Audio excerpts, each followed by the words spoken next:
Thanks for listening to Baxie's Musical Podcast. If you like what you hear today, be sure to like it, follow it, share it, give it a big fat review. You can also follow the show on Instagram, Facebook, and TikTok for regular updates about upcoming guests.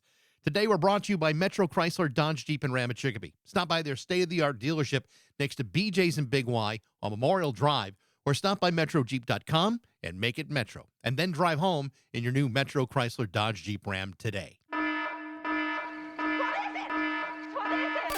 It's Baxie's Musical Podcast.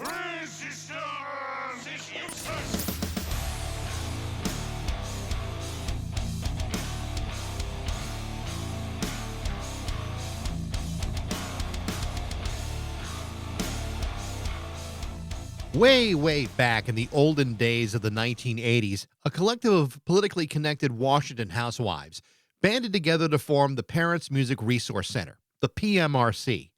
Their mission was to alert families of the harmful messages being absorbed by their innocent young children by listening to rock and roll music, particularly the sort of music from the punks and from some of those heavy metal fellas. Their goal is to force record labels to apply a sticker warning consumers that these were really good records. Wild sex, drugs, violence, foul language. Back when I was in high school, these sort of things were very popular. You see, part of teenage development is to rebel against your parents, and in the 1980s, the best way to do that was to bring a Black Sabbath record into the house. Or if heavy metal wasn't your style, perhaps you might have purchased something from those troublemaking straight-edge kids from Minor Threat.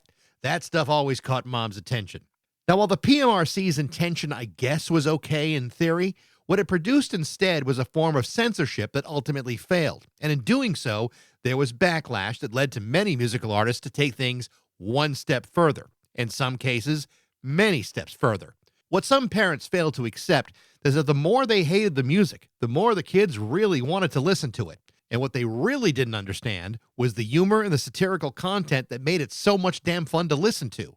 Now, in most cases, us youngsters understood all that. On the other hand, there were a few artists, if you will, who were serious. G.G. Allin, for example, was one such fella that may have taken it a bit too far. But for others, it was just about having fun and driving your parents crazy in the process. One of the most enduring of these bands were, and continue to be, the Dwarves. Originally from outside Chicago, the Dwarves were a band that dates back some 40-plus years, and during that time, they've released 16 albums. From their 1985 debut record, Hard Day's Nightmare, to their classic 1990 debut on Sub Pop Records, Blood, Guts, and Pussy. To their 1997 release, the Dwarves are young and good-looking. To their latest album entitled Jenkem, which comes out on June 5th. Their records are loaded with controversial lyrics, controversial subject matter, controversial artwork, all in the name of good, clean fun. And while the Dwarves still may not be for the faint of heart, they are the kind of band that's for everybody else. If you're the sort of person with particular sensitivities, then maybe the Dwarves aren't going to be your thing. But if you have an open mind and a dark sense of humor, then they are exactly the sort of band you should be listening to. Of course, their notoriety wasn't just limited to what they did on record. Their antics on stage were, at the time, just as infamous, and at times wondrously shocking and potentially offensive depending on your point of view. That would explain why so many of their early shows were shut down almost as fast as they started. This may or may not have had something to do with the sex, violence, and drugs that were so much a part of the show, but I'll leave that up to you to decide whether that's problematic. The bottom line is this: if the Dwarves weren't so damn great, you might just make the mistake of dismissing them as just a novelty shock act. But the Dwarves are so much more than that. The Dwarves developed into an amazing band using incredible musicians and writing songs that will stick in your head whether you want them to or not. This is exactly how they won me over many years ago. The Dwarves are about to go on the road later this month with a bunch of U.S. dates, a European tour, and then back to the United States in September, where they'll be playing at the RPM Festival in Montague, Mass. On September 6th. To talk about all of this is my guest today, singer, songwriter, author, Blag Dahlia from the Dwarves on Baxie's Musical Podcast.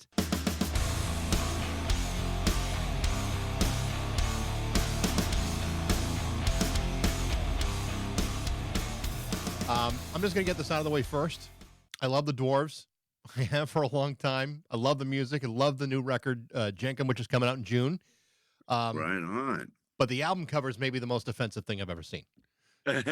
Not a single naked body on the thing. It's like, a man has expectations. I don't know what to make of it. I know. Every once in a while, you got to mix it up. I think the band was kind of pissed too. Well, I mean, you get used to things. I mean, you have like a formula. Next thing you know, something different. But I do. But tell me a little bit about that, because it is very, very different from most of the other artwork you guys have produced over the years.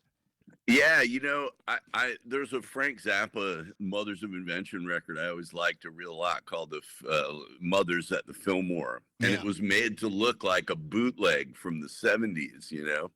So I did this cover just based on that same idea. Like, let's just make the most stripped down, like bootleg style cover you can, and it kind of the record's a little more.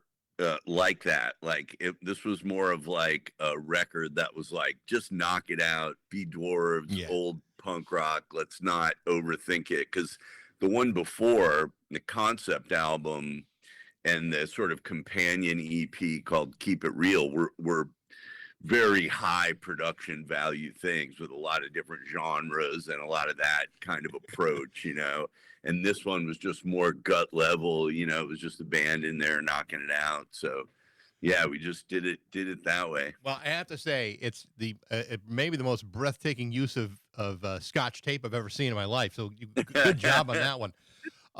Yeah, just out of curiosity, I think I made the mistake of doing a quick Google search on the word Jenkem, because frankly, I was unfamiliar with what that was, and my first thought when I got the results is like, yep, that sounds like the Dwarves to me. Without getting into too much detail about what that is exactly, what can you tell me about the title? Inhalants are always like the kind of redheaded stepchild of drugs, right? They're like the ones that nobody will admit to using, and they're very kind of third world in their appeal, So we heard about this, and it was just like, oh man, that's pretty wild. I mean, to me, it's like, one step beyond that coffee that comes from, beans that have been shit out by cats. I mean, that to me, that's like it's like the next worst thing. But yet, nevertheless, I have to applaud you for the creativity of it. But I was like, what the hell? That's beautiful.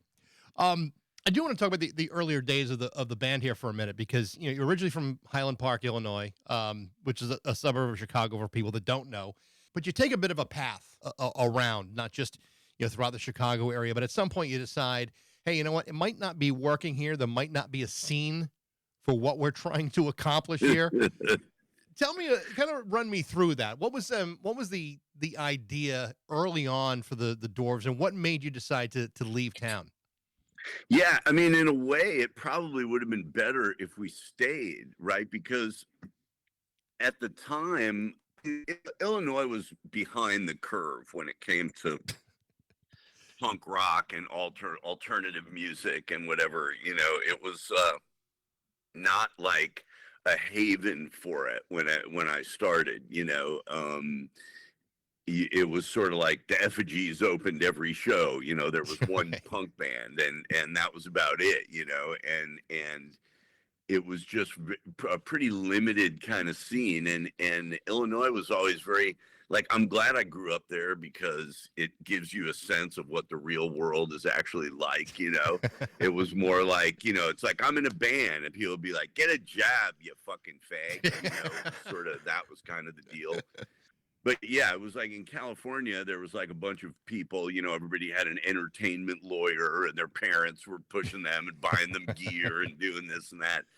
It was like Illinois, it was a much different vibe. It was just like, we were like, well, we got to get out of here, and by that time I had already, it was after high school. We played our first gig in 1983 at the Cubby Bear Lounge in Chicago. And, we got to play with a couple cool bands. We got to play with the Minutemen, and we got to play with the Cramps right before we left town. But basically, it was hard to get an opening gig or get anything rolling. And so we moved. I had first moved to Boston and then to New York. And finally, I got the whole band to move with me out to California. And, we went to San Francisco. I wanted to go to LA, but one of the guys, I guess, wanted to go to school. And so we went to San Francisco, and yeah, it all kind of rolled from there. So yeah, I lived in Milwaukee for 11 years, so I mean, kind of know. Wow. My condolences to you. Yes, I understand. I understand.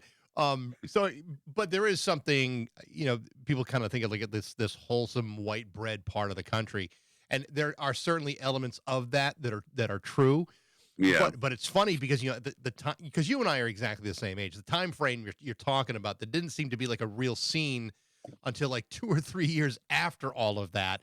Like there did become a scene. It just, back then, I know like in Milwaukee, apart from the Violent Femmes, there wasn't a whole hell of a lot other than some minor local bands.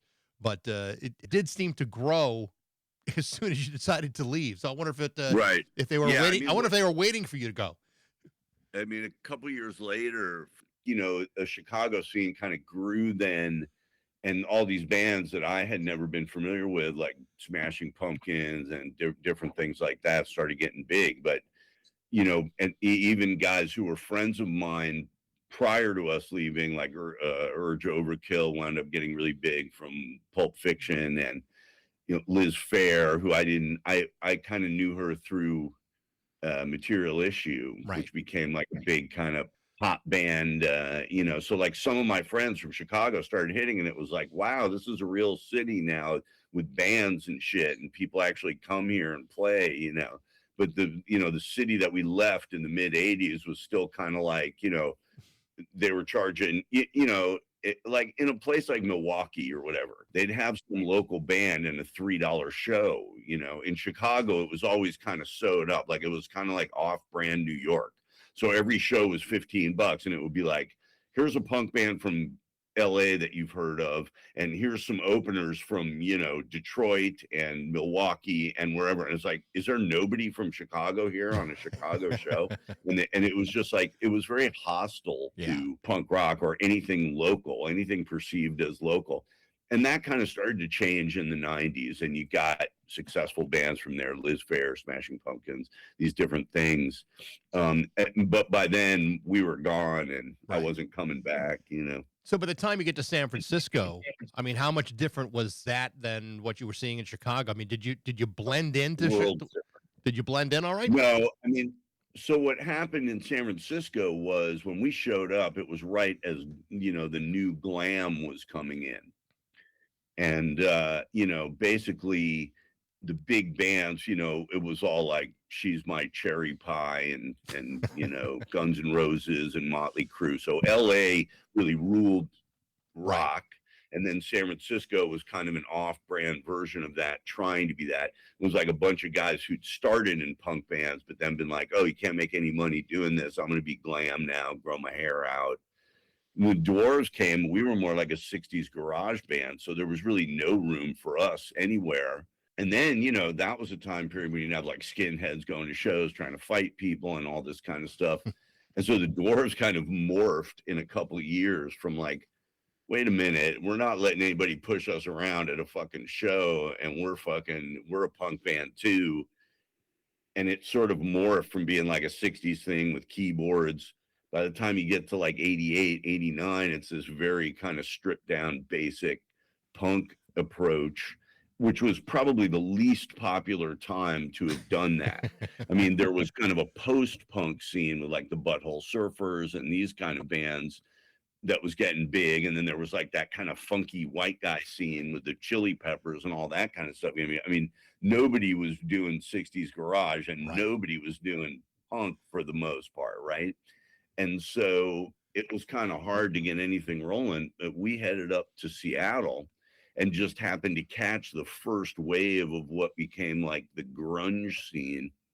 And that was, that was a big thing for us, because we were kind of like the token band of that. I mean, again, the grunge scene was just a bunch of guys from punk bands going, hey, I'm going to grow my hair out, try and get a record deal, do whatever. And so they kind of recognized, oh man, these guys are like an old punk band. Like, I like this. And so that was sort of the weird trajectory that we took. We were always kind of in the wrong place at the wrong time. And even in California, we really couldn't get much. We'd get an opening slot for somebody somewhere, but we couldn't get any money. We couldn't get a following. We couldn't get anything till we went up to Seattle. And then when we were perceived as part of that, then we started getting shows in California. Then we started getting shows in Chicago. Right. Then we started getting shows everywhere.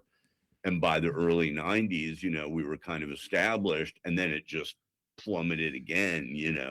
So in the midst of all that, because, you talk about grunge, Sub Pop is, basically the record label that kind of spearheads a lot of that, but they take an interest in you and they wind up signing you. I mean, I guess in a way, it seems a little of an odd choice for them, considering what they would become. Exactly. It's incongruous, and it wouldn't have happened even a year later. But you got to kind of remember the timing, right? So it's 1989. Some people are hip to this like burgeoning Seattle scene, but it's not like Rolling Stone has discovered it yet. Right. Basically, you've got a couple English mags who have picked up on Mudhoney. No one really knew what Nirvana was yet, but people had picked up on Mudhoney, and mainly people had picked up on Soundgarden. They got a major label deal, and they were like heavy metal. And it kind of was like Zeppelin, and, it was kind of like Zeppelin singer meets Black Sabbath music. And so that was something America could understand, right? And so Sub Pop kind of took the iconography of SST and those kind of indie punk labels and look, and grafted it onto these bands, kind of playing slower and more Stooges-y, and so that's what became grunge. We went up there in 1989, basically at the behest of the girl from L7, and kind of hipped a guy named Danny Bland, who wound up playing in the Dwarves at a certain point, and he brought us up there for our first gig in 1989, and it was kind of the beginning of that scene putting their stamp down. So there was a 3-day festival. The first day was Nirvana, and the second day was Mudhoney, and then the third day was Gwar, and we opened for Gwar. And so we were kind of, got beloved as an early Northwest band that was just different than all the other ones. And like I say, we were kind of the token punk band of it. And I don't really think Sub Pop saw us as like, oh, this is our meal ticket. I think it was more like, wow, these guys do all the work themselves. Like, they don't ask us for anything. We went in to do, they had a thing called the Singles Club. And when you did the Singles Club, it was a once a month subscription thing. Right. They would send you a 7-inch. And so they just invited us to do that, which they pretty much invited every out of town band that came in to do that. And everybody they wound up signing. So it was L7, Afghan Wigs, all these kind of bands weren't from Seattle. And when we went in to do our Singles Club recording with Jack Endino, instead of doing 2 songs, we did like 14. And so he told them, like, man, these guys can just make an album. It's not going to cost you anything. And so I think that was what caused it. It was like, we were self-starters. They didn't put any effort into us. They never put any effort into us. And we just did it ourselves, kind of thing. And it was like, well, shit, we can't turn down 14 free songs. Let's just put this record out. So I think that was kind of how the Sub Pop thing came about. But it really turned things around for the Dwarves, because finally we got like a national profile and people were talking about us. So it turned out to be a good thing. Later, it became pretty apparent that they were very ethically challenged. They lied a lot about royalties and lied a lot about record sales, and really, favored certain bands, and favored, more than that, they just kind of favored their stupid local friends from the bar. They were kind of giving everybody a job in the warehouse, and everybody was making money off Sub Pop except the people who were bands that were on the label. So that's why every band left, including Nirvana and Mudhoney, to go get their major label deal. And of all the bands signed, only the Dwarves didn't get one because we were the Dwarves. And that by the time it hit the Hollywood line, it was like, well, we're not interested in these fucking guys. So explain to me the story behind the fake death of your guitar player, because Well, was that he did. He's dead now. Don't you know? Oh, of course, yes. Yes, but obviously, Sub Pop either didn't understand that, or they were surprised by it. So give me a little bit of history about that. I think they were always surprised by us. I mean, everything was our idea always, but they were part of that. And I think then they wanted to distance themselves from it. And the reason was, usual kind of chicken shit Hollywood stuff, right? They wanted to get major distribution, Right. and they had a deal going with Warner Brothers that was going to happen, and they didn't want anything clouding that. We come in with a death thing, and people were actually dying. That's what we were commenting on. Again, this is 2 years before Kurt Cobain died. So people kind of conflate these things like as though we were making fun of the Cobain thing, but that hadn't happened yet. What we were making fun of was all these Seattle people ODing and dying, people in bands. It was happening in New York. It was happening everywhere. It was just a real junky time.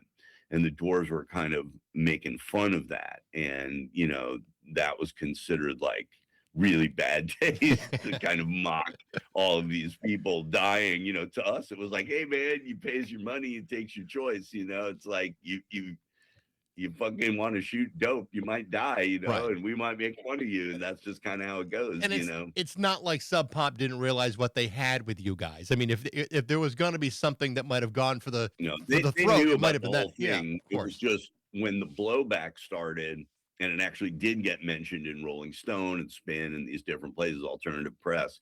They didn't want to seem like they were mocking death. Right. And so they said, oh, the Dwarves fooled us. And then subsequently after that, they kind of acted like, ha ha, wasn't that funny? We out dwarved the Dwarves. And it was like, no, you didn't. You just chickened out. It was pretty standard Sub Pop kind of stuff. The first they were in on it, then they tried to distance themselves from it. It made it very impossible for us to get record deals or do anything.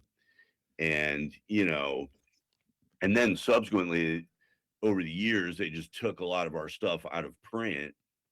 So it just kind of made the band invisible. Again, Right. This was before the internet was ubiquitous and people didn't know about us. And so really Sub Pop left a very bad taste in my mouth.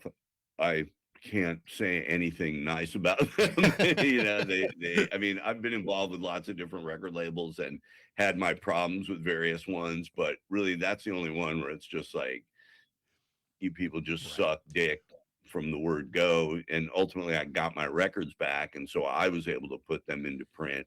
And that was nice to be free of that. But I spent, the better part of 25, 30 years having to kind of not say how I felt because they had my records. When you make a record and somebody takes it out of print, it's kind of like, imagine like having a child and then having that kid locked in a dark closet for 30 years. Right. You're just like, fuck, man, like I put my heart and soul into this, my band did, and it means something to me. If you're not going to have it in print, why don't you just give it back to me? And then people take it out of print and then they don't give it back to you. And you're just sitting there like, why? It's one of the real cruelties of the music business, and people don't talk about it, and labels don't acknowledge it, and they all want to be like, that was a fun little time, but business is business, and we got to do what we got to do. And it's like, hey, asshole, Yeah. you Well, didn't produce that record, you didn't write that record.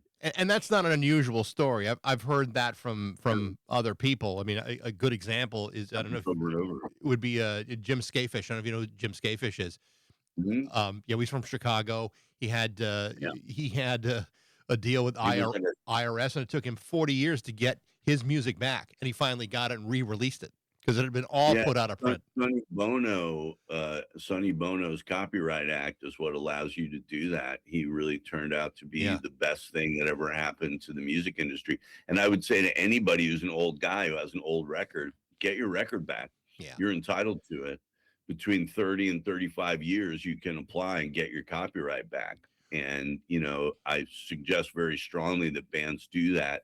Again, labels count on bands being disorganized and stoned out and unable to assert their rights, but that's a right that you have now, and everybody should go do it. I got a lot of my old records back, and, I got all the Dwarves stuff in print, and, fuck everybody that tried to pull it out, You also got a little bit of the last laugh, too, because, I mean, once you left Sub Pop, you guys wound up releasing The Dwarves Are Young and Good Looking, which is like a really strong record and one that's in a different direction, like a more with a little bit more of a pop sensibility. It's a great record. Yeah. So I mean, in a way, if you were going to say to Sub Pop, "Hey, fuck you," that was a good record to do it with. It would have been if it would have sold anything. Again, I mean, it was the best we could do, and it should have been a big pop hit. It was the only time the Dwarves were ever like on time in terms of the culture. Pop punk, Green Day, Offspring. I begged every pop punk label in LA to put out that thing, whether it was, Nitro, the label that Dexter had from the Offspring, or Fat Mike's label, Fat, or Side One Dummy, or it just everybody I knew, the Youth Brigade's label, everybody I asked, and everybody said no.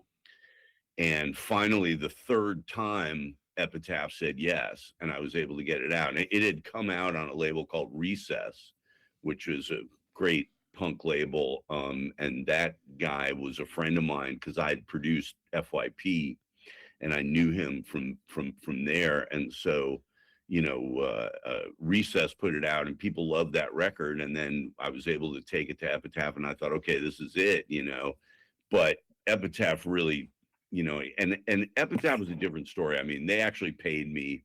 They actually did some stuff for me. They actually had some people that I forged lasting relationships with there. But as a label, they too really failed us. It was a weird time for them. Their owner was going through a bunch of stuff and then wound up in rehabs and jails and different things that didn't have anything to do with me. And they kind of circled the wagons around their big acts.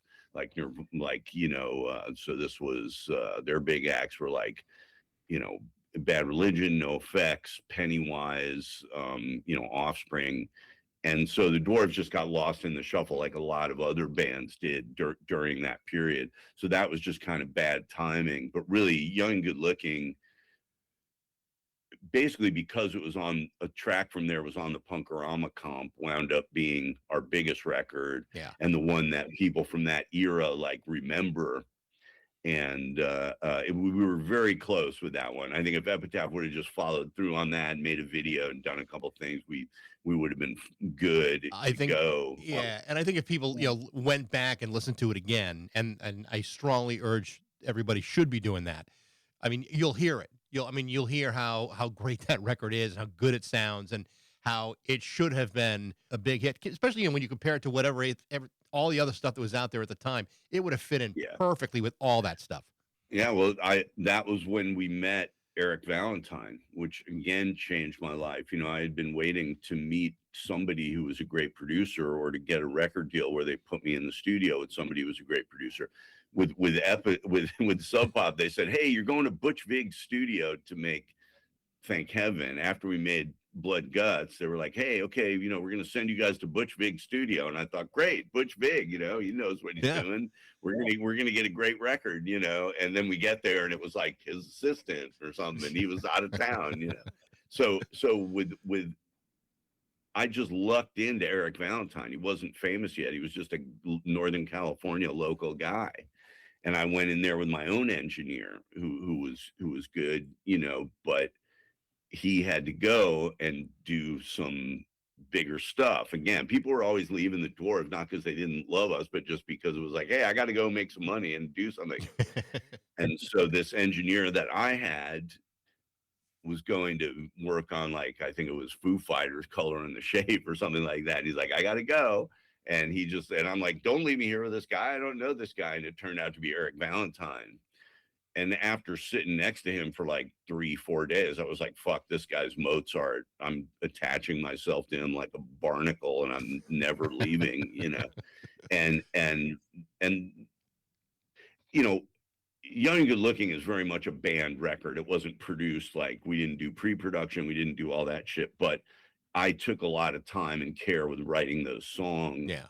And it was very much like a labor of love. And then when Eric came in, it was like, ooh, this is recorded really well. It's mixed really well. This sounds great. Like, this could be a hit. And that was really, I think, what led to us getting signed by Epitaph and getting that stuff. And then but then the next record was even a farther stage of that, which was Come Clean, which nobody bought and which we got dropped immediately after. And that one had songs like Over You, where we kind of, nobody had heard us do anything like heavy metal, speed metal. So that kind of fit in as that movement was happening. Limp Bizkit and these kind of bands was like, okay, we got a song like that. And then more pop punk with like How It's Done and Better Be Women. And so that was really when the Dwarves evolutionary period started. Yeah. And again, now you're getting like 10 years from when anyone had paid any attention to us. I mean, the only time anyone paid any attention to us was when we first got signed to Sub Pop and everybody was talking about how violent and crazy we were. Nobody ever really talked about our music or our songwriting, and basically then comes this like evolutionary period that's kind of capped off with The Dwarves Must Die, which was like our least popular record. It came out on Sympathy. And to me, it was like the most brilliant thing we ever did. It's like every different genre. It's a great record. Guys, yeah, it's a great record. Hip hop guys from the street like San Quinn on that. I had dudes from The Offspring, Dexter singing on it, on like Salt Lake City and that kind of stuff.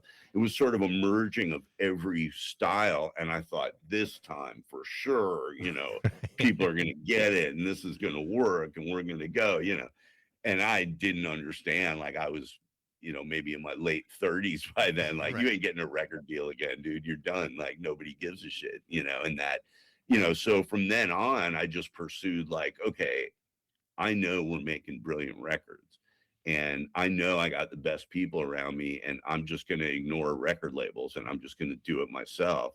And that was when we launched like Greedy Records and everything was just like, I'm making my own record, my own time with my own money. And we'll just play live to our fans and that's it. And the last kind of 25 years have been that, where it was just like, all right, we're going to make great records. We're going to ignore the music industry. We're going to ignor everything and just do what we do. And that's kind of where we're at now. And you're also doing it right. And you're also doing it at a time when, the structure of the music industry isn't exactly what it used to be back, 20, 30 years when you could almost, rely on some of them, to help you through. I mean, now it's really all do it yourself stuff. That's right. You got to do everything on your own. And that's always been the case for most people. So in a way, it's kind of like Sweet Revenge. It's like, oh, well, I own all my records and I do it myself and I know how to do it. And my shit sounds great and comes out great. I don't have to count on other people to produce. I have a great production partner, Andy Carpenter, and he, guys like Josh Freese will come in and play drums with me. Guys like Nick Oliveri have been playing with me for years. My new guys are all great, Snoop Hawk, and now it's just like a posse. It's like a Wu-Tang clan of punk rock, and I just kind of manage the thing. And I got all these great players and all these great songwriters and my own little label. And to me, it's like it's really a full circle moment. Where you don't have to worry about outside forces. I just have to worry about like being old and dying now, That's sort of, well, like I said, sort of the only thing left. Well, like I said, you and I are exactly the same age. I mean, we're just a couple months, separated. I know how I feel at this age, and the idea of going, I certainly don't have the same exuberance I had back in the early '80s, but. When I listen to the new record, I mean, it's like you guys didn't just not skip a beat. You ramped it up a few notches, which I have to applaud you because I know whenever I ramp anything up a few notches, I got to lie down. I got to take the weekend off. I got to turn the phone off. I got to close my eyes and take an Ambien or something. That's the thing that I'm the most proud of is that it was hard not to be jealous during all these different phases when you're a young guy and everybody around you is getting rich and famous. And it's like, shit, what about me? But this is a great time because instead of it being like, oh, it's a big letdown, it's not as great as the 80s or the 90s when people loved us. It's like I've maintained the same audience. I still have my friends, which most people don't. And we still make great records. Our approach is like everybody can put songs in, what it's like. And so, people run out of steam, but you always got one or two good songs lying around. If you got 5 or 6 different guys to draw from, boom, now you got a whole record that's Even great, better. you Yeah. know. So, you know, and I was taught production by Eric Valentine. He's the best, you know, so I know a little something about it. And, you know, it's like we have the means of production. We can make a great record, Yeah. and we have the people to do it. And so, you know, that's what I'm most proud of with the Dwarves. Is like most bands that have like 16, 17, 18 different records, there's just so much filler and crap in there. And it's like, well, this is the one record we like from the 80s and the one good one from the 90s. And the rest of this is all bullshit you can't listen to. It's like when you go see us live, we do shit from every record and it all fits together Yeah. seamlessly. And this new record is like really punk rock, straightforward. If you heard a young band doing this, you'd go, oh, cool. They're on the way up. They're having fun, you know? So it's like, you know, that's incalculable. You Yeah. know, it's such a fun thing. You know, it's funny. I remember back in the '80s, and you know, rifling through the punk and hardcore sections of the local record store, and I always found myself kind of drawn to records that I knew my parents were gonna freaking hate. You know, like Dead Kennedys, The Meatmen, and Crucifix and stuff like that. And I always loved it because I mean, I always could see the irony and the satire and the humor behind the the alleged shock value of it all. Right. Whereas parents absolutely had no ability to see through that whatsoever. Yeah, Blood Guts was thrown away. So many people told me Oh. my mom threw that record away, you know. I can imagine. But what was your experience like back then? Obviously, there was a lot of people that were shocked and frightened to death about what those kinds of records were doing to their poor innocent young children. Oh yeah, the gatekeepers were enforced then a lot more. Yeah. Pre-internet, it was like we couldn't get in the record store. We couldn't get on the radio because we were screaming fuck. We couldn't get in the magazine because people were like, it's a little too much. So we really got shut out of a lot of stuff, and that hurt. And then also, and then it was hard when you'd see, the publicist for Marilyn Manson when they first went to Interscope was a friend of mine, and she came out and was like, hey, you gotta, she had worked at Sub Pop, was there for Blood Guts. And so she called me and was like, hey, coming to San Francisco, I got this new band, Marilyn Manson. You got to check it out. I think you'll really enjoy it. So I go to this show, and it's like, it looks like the Nuremberg rallies, and it's fucking, it's got like fascist overtones and like, sexual overtones and drug overtones. And, she kind of looks at me at one point. It's like, isn't it great? It's like the band you love to hate, And I look at her like, and she's like, oh, wait a minute, that was you, right? It's like, if somebody invests a couple $1,000,000 in you, then you can ram that down their throat. Like, wow, isn't this decadent? It's drugs and sex and death and all this stuff.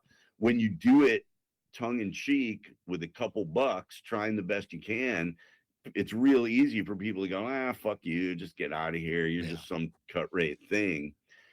And so that was really hard too, just seeing other people like kind of take some of our shit to the bank, whether it was pulling hoaxes or pushing sex or doing whatever they were doing, just because they had a lot of marketing behind them. You know what I mean? So again, that was very difficult, to always get pushed out and have it be like, hey, we love you guys. We'd love to put you on our festival, but there's some people that objected, so we can't put you on. Or, hey man, I write for this magazine or website, and I was going to put you guys in, but my editor said no. It's always was that kind of shit. And so again, you just have to stick to your guns. I mean, my take on all of that is people would reverse the reality of it. So they would say to me, well, what's with all this shock value? How come you're trying to shock people? Why do you write a shocking song and do a shocking album cover? And my response was always like, I'm doing what's in my head. What other people are doing is censoring themselves. Right. I don't think about sex any more than anyone else thinks about sex. It's just they stuff that down and won't write a song about it. I don't want to look at tits any more than everyone else wants to look at tits. It's just they stuff that down and go, well, our album cover better be us standing there, because I can't admit that I want to look at some tits. So, to me, it wasn't us trying to be shocking. It was other people censoring themselves, and that becomes what the mainstream is. Right. And so it just becomes standard, like, well, we can't talk about sex and we can't use profanity and we can't show nudity, even though everybody looks at nudity all the time and speaks profanity all the time and thinks about sex all the time. But it was like, oh no, I guess we're really outrageous and shocking, And Yeah. the fear, of course, was that this was going to affect children and teenagers, irrevocably for the rest of their lives. And I remember, it's funny that you're from Highland Let's Park. hope I mean, so. I had a friend of mine who was from Naperville, and he had a 17-year-old brother who was going to all ages show. He was buying records. He shaved his head at 17. His mother felt like the kid had been abducted by aliens and was never going to return. Here we are, 40 years later. He's a hospital administrator, and he's listening to like Black Flags records in his BMW. Right. He turned out Yeah. okay. No one was severely damaged by any of that stuff, which is to me the kind of the ironic part of the whole thing. Yeah, well, me too. And I lived a whole sex and drugs hedonist lifestyle for decades, and it's like, I'm here, I'm fine, I think it's like, there's always a lot of hype around kids and what you're doing to kids and how you're warping kids. And again, in our culture, you can just show violence all day, Right. and that's supposed to not warp anybody. But boy, God forbid they see a pair of tits. It's like tits are good. Half of the people have them and the other half want them, and it's okay, and you don't have to cry about it. You know what I mean? So Right. yeah, all these things that are supposed to warp you and all these ideas you're not supposed to think about, or what's perceived as negativity was just thought. We're just thinking about things, Yeah. and writing about things, and yeah. When I got the press release, the new album was coming out, it included a quote from allmusic.com. And the quote was, "Short of Gigi Allen, it would be hard to name a punk rock band that went further to establish a bad reputation other than the Dwarves." And I can't imagine a greater compliment than that. And, or a better start to a marketing campaign. I mean, I know you've had some experience with a guy like Gigi Allen. I know I certainly have too, but Stayed at my house, yeah, and yeah. we visited him in maximum security prison in Michigan when he was locked up there, which I think he appreciated. He had shaved his head into patches, so people thought he had AIDS. Yeah, I mean, and it's so funny because like I'm very much a tourist in that kind of world. I'm fascinated by it, but I'm not going to jail, and I don't want to do any of that shit. Yep. So, it was very eye-opening to see. And look, Gigi wrote great, catchy, funny songs. I think what happened in time with him was that his brain got so saturated with drugs and alcohol that he kind of lost some of the sense of humor by it, and it kind of went from being fun stuff like, everybody's got someone to love, not me, I'm fucking the dog, and it was like fun stuff, or sluts in the city, yeah, we're gonna die young because we're tough, and it kind of became just, I want to rape you, I want to die, everything's, I mean, whatever it was, like it kind of lost its fun for me, but still, he's an example of not caring about the industry. Doors get slammed in your face and you just go, fuck it. Okay, I can't afford a regular recording studio. He made these 4-track records. I mean, everything was just like, I think he was a very talented, interesting person.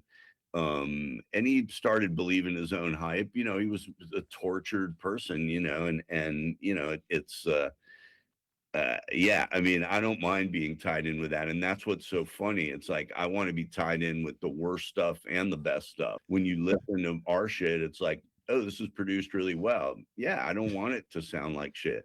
And at the same time, you'll hear, it's like punk rock that's produced real well, and you go, fuck, what is this? Like, in some ways that's antithetical to what it's supposed to be, right? It's supposed to be this just dirt level shitty thing, but it's like, but I made records like that. If you want that, you can go back and hear that from me.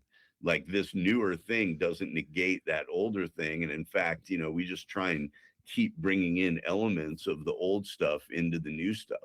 So my experience with him was, I was working at a radio station in Milwaukee, and this is like right before, I think it was like the day before he was going to be sentenced for that one bad night where he decided to throw shit off the stage. And he was in a bar like right down the street, like a block, like probably like half a block from where the radio station was.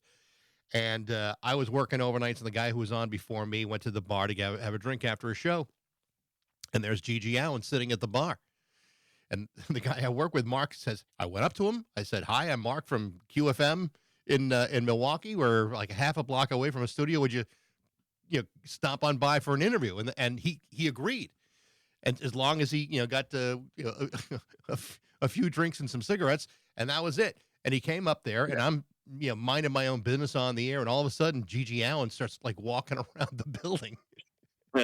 and he wound up doing this interview. It was like a 45-minute long interview, and it was fascinating listening to what this guy had to say, because he knew good music. He was a smart guy. He wasn't, he wasn't hygienic, and that was kind of a problem. Like that was the one thing about punk I never liked, was people smelling bad, but hey, whatever floats your boat. Right. I give Gigi a lot of props. I think he was great. I don't really care about people who disagree. You had to watch out. I mean, that was rock and roll. That was dangerous. You might get hit with a flying object. You might have some bad smells encounter you, and you might, and that's why you never wear formal wear at a Gigi Allen concert. Yes, exactly. Right, exactly. So the Dwarves are going to be touring. You're out in May, then you're going to Europe for a while, and absolutely. And in fact, I believe you guys are coming to Massachusetts, where I am, in September with the RPM Fest in Montague. Yeah, that'd be pretty cool RPM too. Fest. Yeah, I'm stoked. I guess they're not quite announcing that yet, but I wish they would. It's like I think that's going to be a lot of fun. We're going to the East Coast. We're going to the West Coast. We're going out to Denver. I'm sure some Midwest stuff is going to get booked here at some point. So, I'm ready to return. Always great to go to. I don't know. Are you out in Scotty still? No, I'm in Springfield, Massachusetts now. So I'm not that far from Montague. Oh, all right. Well, great. Then we'll be out there and see you. You got to holler at us. We'll throw you on the list. That would be great. Blag, this has been fantastic. Like I said, I really have enjoyed the new record. Jenkem is awesome. I will never Google search it again, but nevertheless, I really do like it. It's vintage Dwarves, and anyone who is a fan of the band is actually going to love it. Well, cheers, buddy. I appreciate you. Have a great afternoon. Appreciate the time. You got it, bud. Thank you. Take care. Bye-bye. The name of the new record from Blag Dahlia and the Dwarves is called Jenkem. It's coming out on June 5th.